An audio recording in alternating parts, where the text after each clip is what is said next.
बहुत सारी बातें दिल में लेके आया था जो आपसे करनी थी, पर ये लफ्ज़ हैं कि टूटते ही जा रहे हैं। बात है कि सिमत का तायुन ही नहीं हो पा रहा।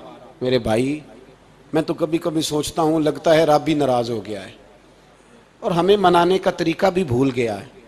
ना हमारी मस्जिदों में तहज्जुद पढ़ी जाती है, ना किसी को नमाज तौबा याद रही, ना कोई इस्तिस्का वाला है, कोई नहीं। जो पीर साहब के पास जाके बैठता है थपकी देते हैं, कहते हैं जा तेरा काम हो जाएगा, मौज कर।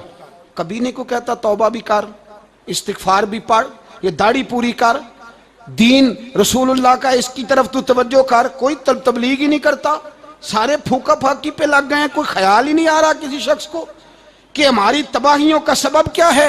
इलाका तक कब्रस फतह हुआ, तमाम लोग नारे लगा रहे हैं। हजरत अबू ज़र गिफारी कोने में बैठ के रोने लग गए। मुसलमानों को फतह मिली, सब लोग नारे लगा रहे हैं, खुशी हो रही है कि इलाका फतह हो गया। हजरत अबू ज़र गिफारी रोने लगे और तड़प के रोए। लोगों ने कहा अबू ज़र क्यों रोते हो? आप फरमाने लगे ये लोग बरसों से काबज थे इस शहर पर, ये जिन लोगों से आज हमने लिया है ये बरसों से, दिल के कानों से खुल सुनने वाली बात है। फरमाने लगे ये बरसों से काबज थे, इन्होंने अल्लाह की नाफरमानी की है तो आज इलाका इनके हाथों से निकल गया है। मैं रो इसलिए रहा हूं कि खुदाया कहीं हमसे भी नाफरमानी ना हो और ये हमारे हाथों से भी ना निकल जाए। शाम निकल नहीं गया हमारे हाथों से, लीबिया निकल गया, मिस्र निकल गया, इराक निकल गया, अफगानिस्तान निकल गया। और अगर देखो तो बिला वास्ता हर जगह काफर का डेरा। वो रो रहे हैं, कहते हैं जब कौम अल्लाह की नाफरमानी करती है तो इलाके निकल जाते, तड़प रहे हैं। मुझे कोई फिक्र नहीं, कोई नहीं रोया मिस्र के जाने पर, कोई नहीं रोया लीबिया की तबाही पर, शाम के बच्चों पे कोई नहीं रोया। हम लोग यहाँ ईद मनाते रहे, ईद पर लोग नए कपड़े लेते रहे और बर्मा के मुसलमानों को कफन तक नसीब ना हुआ। कोई नहीं तड़पा इन लोगों पर, किसी को ख्याल नहीं आया। साहब, इमाम आली मकाम की फिक्र को समझो, इस पर गौर करो, बस कर दो, नींद बड़ी लंबी हो गई, अब उठो इस बेदारी से, उठो। जब कौमें नाफरमानी करती हैं तो मुल्क छिन जाते हैं और काफर बारी बारी करके बारियां लगा रहा है, बारी बारी। तुम्हें कई दफा धमकियां दे चुका है, वो तुम्हारा नंबर कई दफा लगा चुका है। अब ख्वाबे गफलत से उठ जाओ, आग पैरों तक आ गई है, ऐसा ना हो जला डाले सारा कुछ। हजरत सैयदना अबू ज़र गिफारी रो के फरमाया करते थे जब तुम नाफरमानियां करोगे तो इलाके तुम्हारे हाथों से निकल जाएंगे। सो निकल गए। गौसे आजम के बगदाद पे कई दफा बम गिरे, मौला अली शेर खुदा का शहर नजफ कई दफा बम की नजर हुआ, इमाम आली मकाम के करबला में अब तक कई दफा जंगें हो चुकी, इसलिए कि हम नाफरमानी करते हैं, इलाके छिन जाते हैं। और दूसरी बात यह कि फिर हमें वो तरीका भी नहीं आता जिससे रब को मनाया जाता है। आप यकीन करें, मुसलमान पे एक 5 वक्त की नमाज है, वो भी बोझ है। 2.5 घंटे की तकरीर और 5 मिनट की जमात में लोग भागते फिरते हैं, बड़ा मुश्किल है। आज तक मुसलमान एक 5 वक्त नमाज पढ़ने के लिए बहाने ढूंढ रहा है, अभी तक। तो वो मुसलमान कहां से आएंगे जो रात को रोया करते थे, रातों को उठ के रोते थे तो सवेरे अल्लाह काफिर के मुकाबले में इतनी मदद करता था कि 10 मुसलमान लाखों को भगा दिया करते थे। इसलिए कि मदद किसकी शामिल होती थी? बोल के बताइए, कौन मदद करता था? क्योंकि देखे ना, ये हमें तरीका बताया नबी पाक ने। अल्लाह हुजूर से राजी था कि नहीं? यार इस पे जल्दी जल्दी बोलो। अल्लाह राजी था ना? तो बदर की रात हुजूर क्या करते रहे सारी रात? ही साथ नहीं था अल्लाह? वो तो वहां से फरमा रहा है गारे सौर से, इन अल्लाह माना। महबूब कह दे कि अल्लाह तेरे साथ है।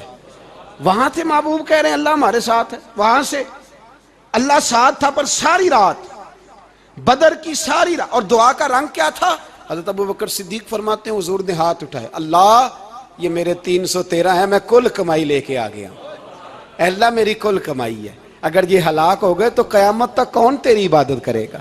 ऐ अल्लाह मदद फरमा। और हुजूर मनाते हैं रब को, कहते हैं या अल्लाह तूने वादा नहीं किया था तू मदद करेगा?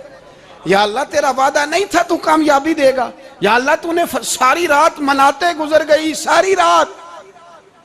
सुबह का उजाला चमका तो हज़रत अबू बकर फरमाते इतना लंबा सजदा किया, हुजूर सजदे में थे, मैं देखते देखते थक गया, मैं सजदे की हालत में ही हुजूर पर लेट गया, लिपट गया।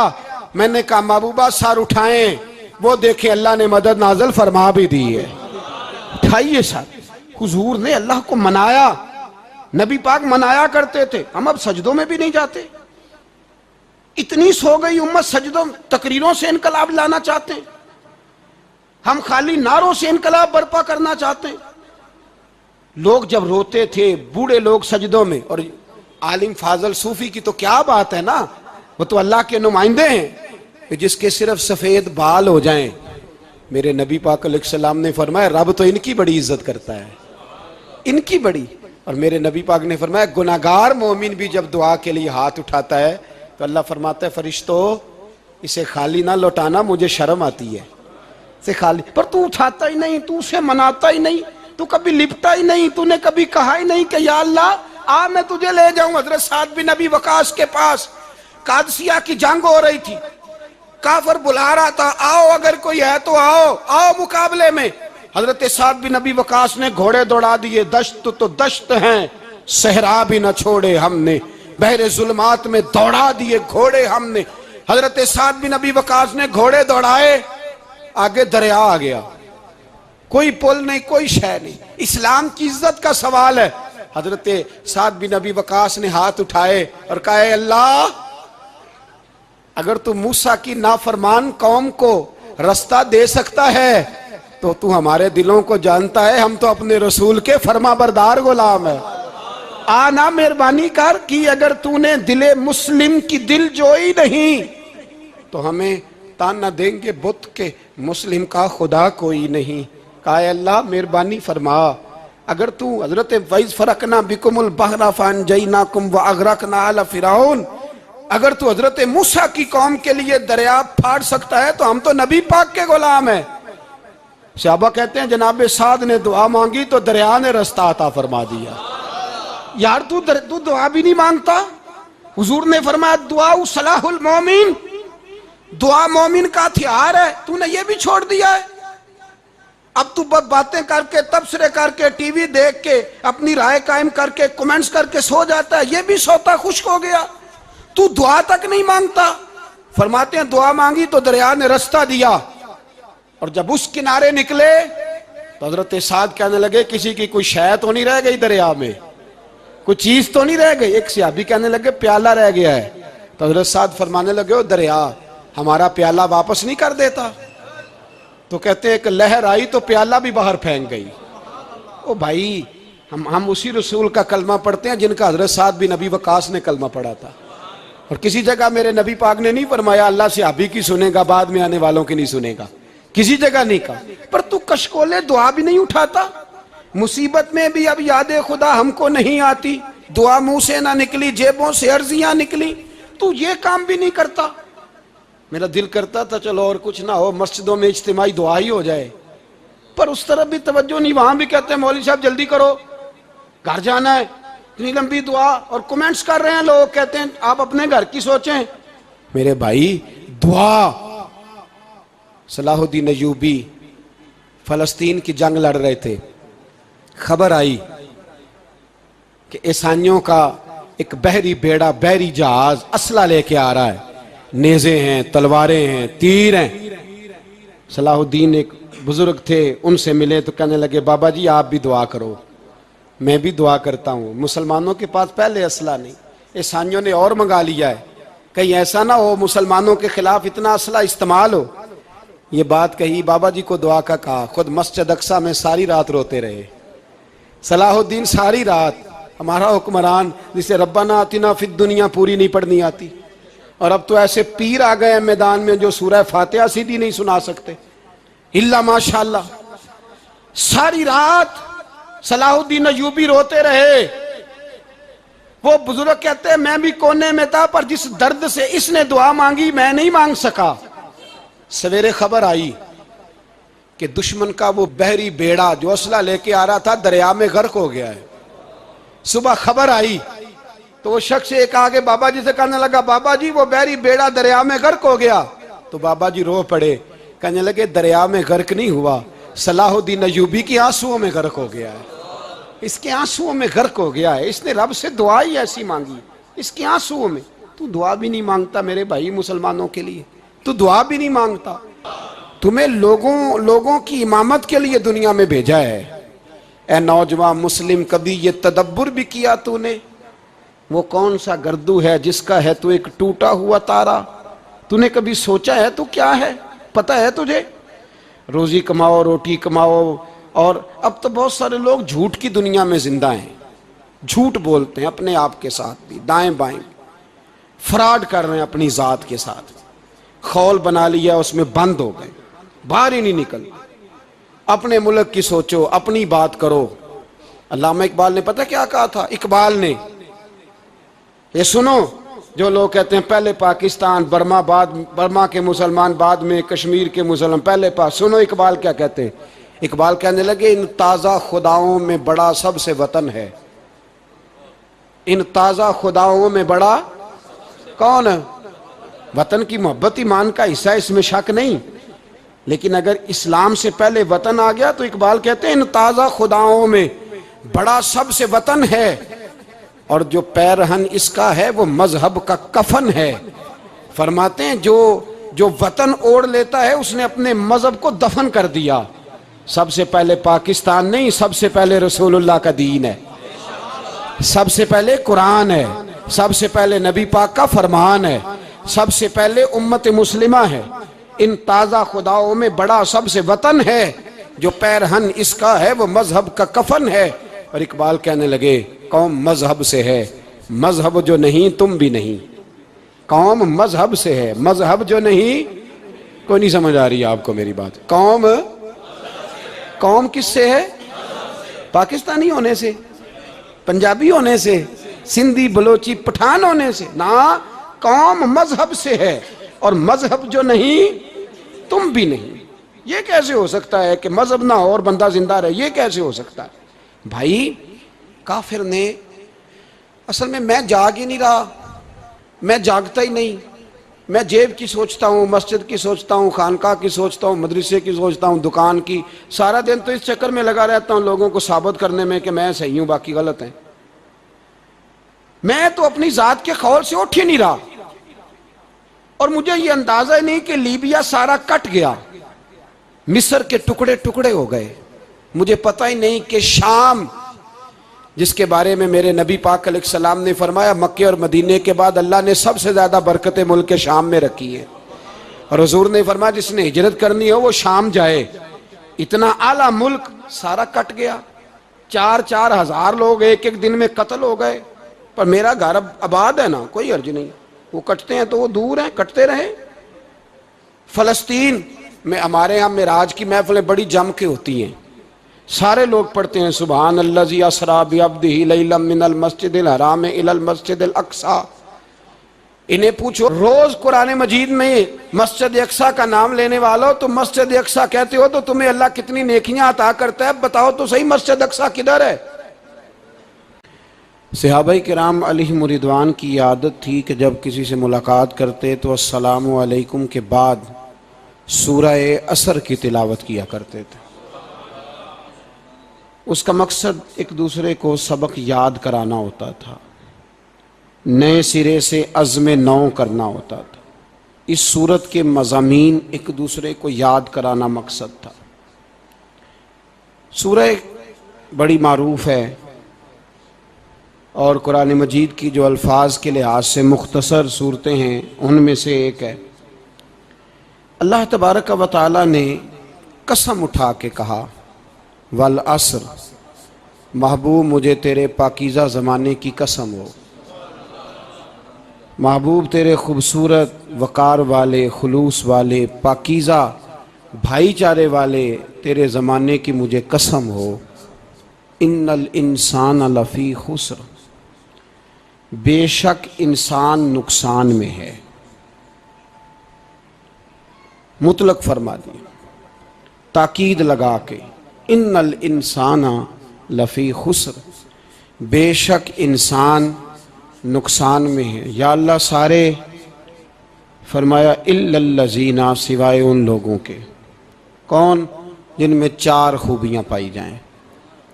इल्लल्लज़ीना आमनू, एक तो वो ईमान लाएं, वामिलुस्सालिहात, और फिर नेक आमाल करें। ईमान लाएं, नेक अमाल करें और फिर चुप ना कर जाएं। वतवासौ बिल हक, फिर हक बात का ऐलान करें। ईमान लाएं, अमल साले करें, तीसरा काम क्या करना है? चलें सारे बोलेंगे तो ऐलान भी होगा ना, ऐसे थोड़ी होगा कि 1-2 आदमी ऐलान करे तो दुनिया जाग जाए।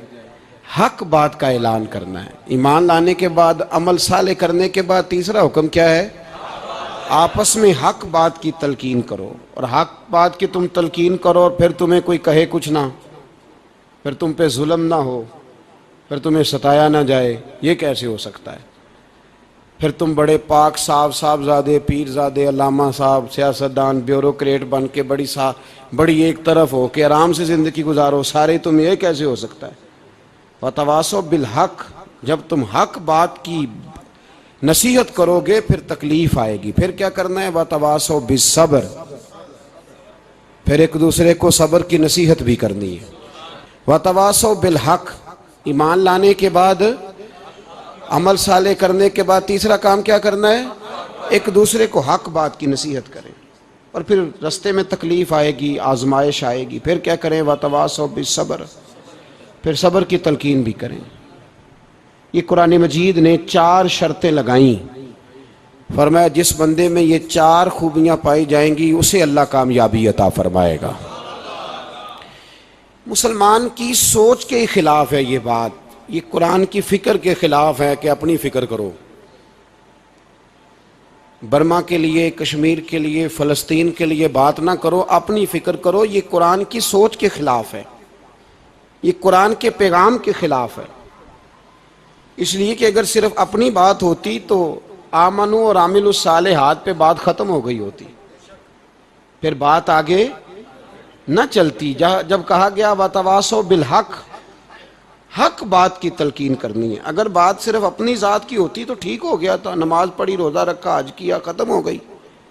लेकिन मेरे नबी पाक सल्लल्लाहु ताला अलैहि वसल्लम ने इरशाद फरमाया, एक बस्ती में 2, 3, 4 नेक लोग रहते थे। मेरे प्यारे करीम रसूल फरमाते हैं 3-4 बड़े परहेजगार, मुत्तकी, साफ सुथरे सूफी साहब, दरवेश साहब, अल्लामा साहब, बड़े जो कहते थे बिल्कुल जी मैं कोई बात नहीं करता, किसी बादशाह को नहीं छेड़ता, मैं तो बस लोगों को अल्लाह अल्लाह बताता हूँ, मेरा कोई ताल्लुक नहीं, कोई मरे कोई जिए। बड़े नेक, साफ सुथरे, परहेजगार। बाकी सारी बस्ती गुनाह करती थी। नबी पाक अलैहिस्सलाम फरमाते हैं रब करीम ने कुछ अरसे तक मोहलत दी, फिर मशीयत खुदाबंदी, अल्लाह का कानून हरकत में आया तो कहा जिब्रील सारी बस्ती तबाह कर दो, तबाह कर दो। अल्लाह मोहलत देता है, मोहलत देता है। हम लोग समझते हैं नहीं नहीं हमारी सियासी चालें सही चल रही हैं, अल्लाह मोहलत देता है। रब करीम ने फरमाया जिब्रील इन्हें तबाह कर दो। तो हज़रत जिब्रील अमीन अलैहिस्सलाम ने अर्ज़ की मौला वहाँ तो तेरे 3-4 बड़े नेक बंदे भी रहते हैं, बड़े परहेजगार, सच बोलने वाले, दयानतदारी वाले, हाजी साहब, नमाजी साहब, सूफी साहब, पीर साहब, बड़े खूबसूरत, उनका क्या करें? तो मेरे महबूब पाक अलैहिस्सलाम फरमाते हैं रब करीम ने फरमाया सबसे पहले उन्हें तबाह करना, सबसे पहले उन्हें सबसे पहले, और उलट दो बस्ती, पहले उनका नंबर लगाओ। या अल्लाह उनकी क्या गलती है? तो गलती सुन लें, गलती यह है कि उन्होंने 2 सिफतें पैदा की हैं, अगली 2 पैदा क्यों नहीं की? इल्लल्लज़ीना आमनू व आमिलुस सालिहात पे रोक क्यों गए, आगे क्यों नहीं बढ़े? अल्लाह करीम ने फरमाया जिब्रील देखो ना, मेरी नाफरमानी होती रही और इनके चेहरे पर कभी शिकन तक नहीं आया, लोग मेरा कानून तोड़ते रहे, इन्हें कभी बुरा ही नहीं लगा, गुनाह देखकर कभी ख्याल ही नहीं आया बदलने का।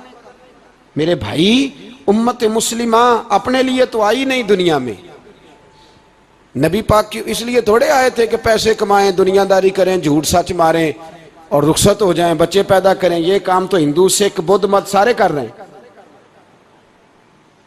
तू फकत इस काम के लिए थोड़ी आया है। कुंतुम खैरा उम्मतिन उखरिजत लिन्नास, अल्लाह फरमाते हैं मेरे महबूब के गुलामों तुम बेहतरीन उम्मत हो, मैंने तुम्हें उम्मतों के भले के लिए पैदा फरमाया है।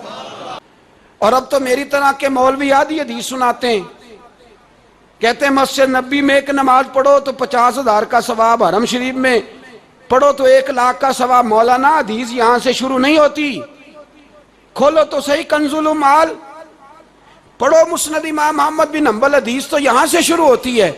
मेरे नबी पाक ने फरमाया मस्जिद अक्सा में जिसने एक नमाज पढ़ी 25,000 का सवाब, और मेरी मस्जिद में जिसने एक नमाज पढ़ी 50,000 का सवाब, और अल्लाह के घर बैतुल्लाह जिसने पढ़ी 1 लाख का सवाब।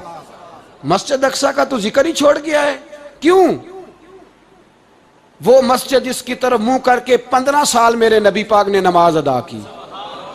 किसने? बोलिएगा। 15 साल तक, 2 हिजरी में 13 साल मक्के में, 2 साल मदीने में, मस्जिद अक्सा की तरफ जिधर मुंह करके तेरे और मेरे रसूल नमाज पढ़ते रहे। आज वह मस्जिद यहूदी के कब्जे में है। कई कई जुमे ताला रहता है, वहां नमाज नहीं पढ़ने दी जाती। मुझे क्या लगे इस बात से, मेरी मस्जिद में थोड़ी लगा हुआ है। ऐसी हवा चली है कि हर शख्स सोचता है तमाम शहर जले बस एक मेरा घर न जले। भाई ये वो दौर है जिस दौर में जरा सी भी किसी शख्स को तकलीफ होती है तो आलमी मीडिया पे बात जाती है, मोबाइल जेबों में फौरन तस्वीरें कैश होती हैं।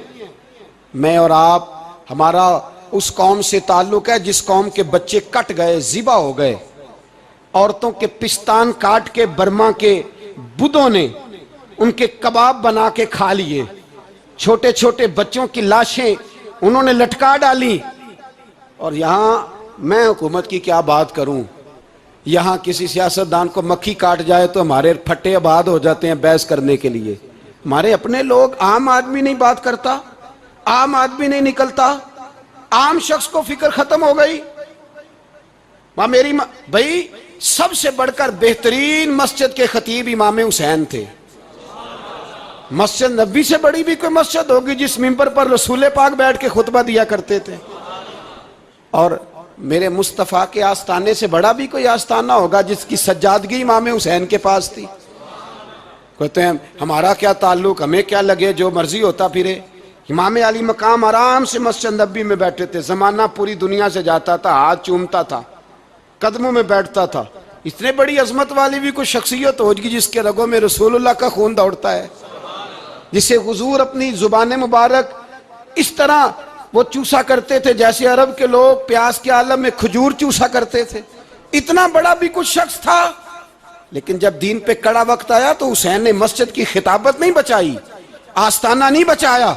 इमाम अली मकाम ने कहा कूफा लुटता है तो लुटता रहे, दमिश्क में फसाद होता है तो होता रहे, वो मुल्क के शाम की बच्चियां रो रही हैं तो रोती रहें कि हम पे यजीद काबज हो गया, मेरी मस्जिद आबाद है, काफी है ना। इमाम हुसैन निकले और निकल के कहने लगे जन्नतुल बकी वाली जगह पे खड़े होकर, या रसूल अल्लाह मैं जा रहा हूं, मैं जा रहा हूं, और आपके लिए जा रहा हूं, इसलिए कि मुझे उस शाम को बचाना है जिस शाम में रसूलुल्लाह का कलमा पढ़ने वाले लोग बसते हैं।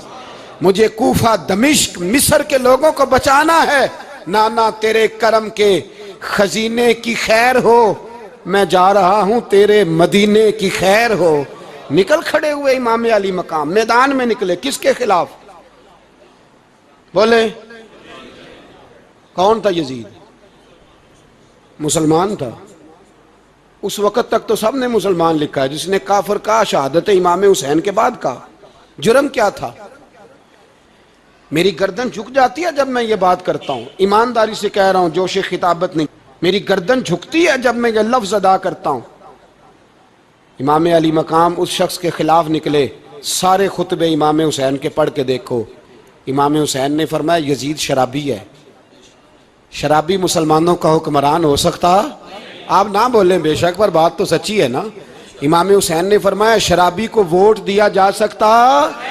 फरमाया रंडियों का नाच देखता है जो मुजरे देखे, जो रंडियों के नाच देखे वो मुसलमानों का हुक्मरान हो सकता? इमाम हुसैन मैदान में निकले। और 18 साल के अली अकबर से लेकर 6 महीने का अली असगर दे दिया, लेकिन शराबी को बर्दाश्त, बेहया को बर्दाश्त तू मैं कैसे करते। दोस्ती कातल से भी, मकतूल से याराना भी, अपनी जेब से फ्लेक्सें छिपवा के जालिमों, जाबरों, बदमाशों को वोट देते हो। इमाम हुसैन को तेरी देख की जरूरत है जो तू 10 मुहर्रम पे पकाता है, चावलों की जरूरत है जो तूने 9 मुहर्रम को पकाए। उनको उस बिरयानी की आदत थी जो तूने पकाई है। मेरे घर में फलां MNA MPA साहब आ गए थे, इमाम हुसैन के घर के अंदर यजीद ने पैगाम भेजा, उसने कहा जैसे कहोगे कर लूंगा, जितने पैसे कहोगे दे दूंगा, जितनी मस्जिदें कहोगे बनवा दूंगा, जितने इदारे कहोगे तमीर हो जाए, मुझे ना छेड़ो। आपने फरमाया ना, मस्जिद मदरसे उस वक्त आबाद रहते हैं जब हुक्मरान सही होते हैं, और जब हुकूमतें गलत होती हैं तो फिर मसाजिद आबाद, फिर मदारस की आबादकारी हो ही नहीं सकती।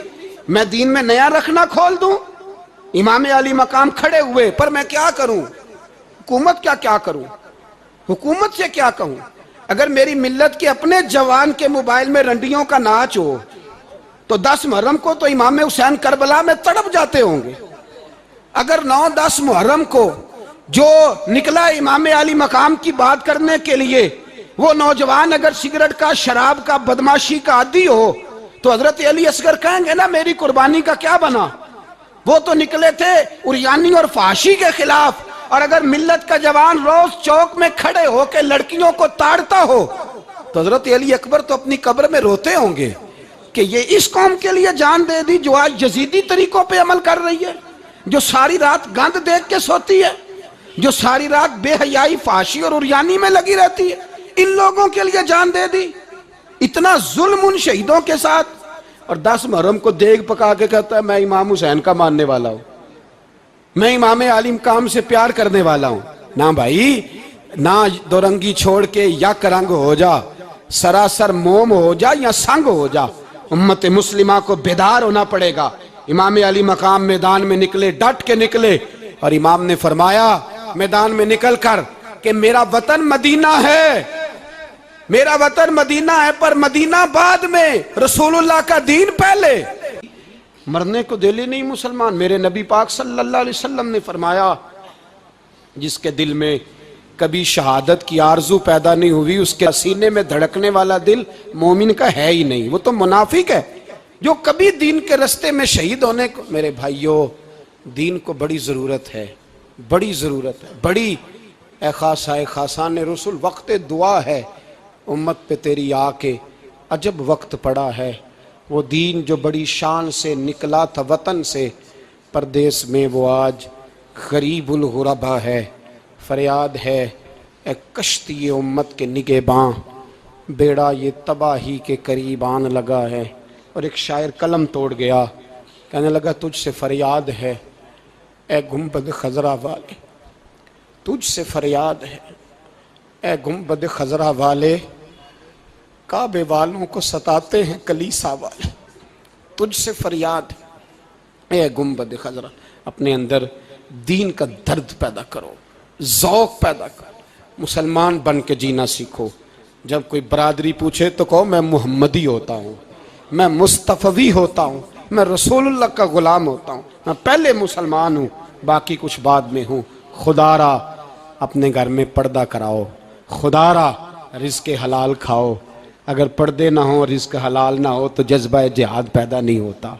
खुदारा अपने अंदर इनकलाब बर्पा करो, दीन के लिए जीना सीखो। दीन बड़ा तड़पता है, दीन बड़ा रोता है।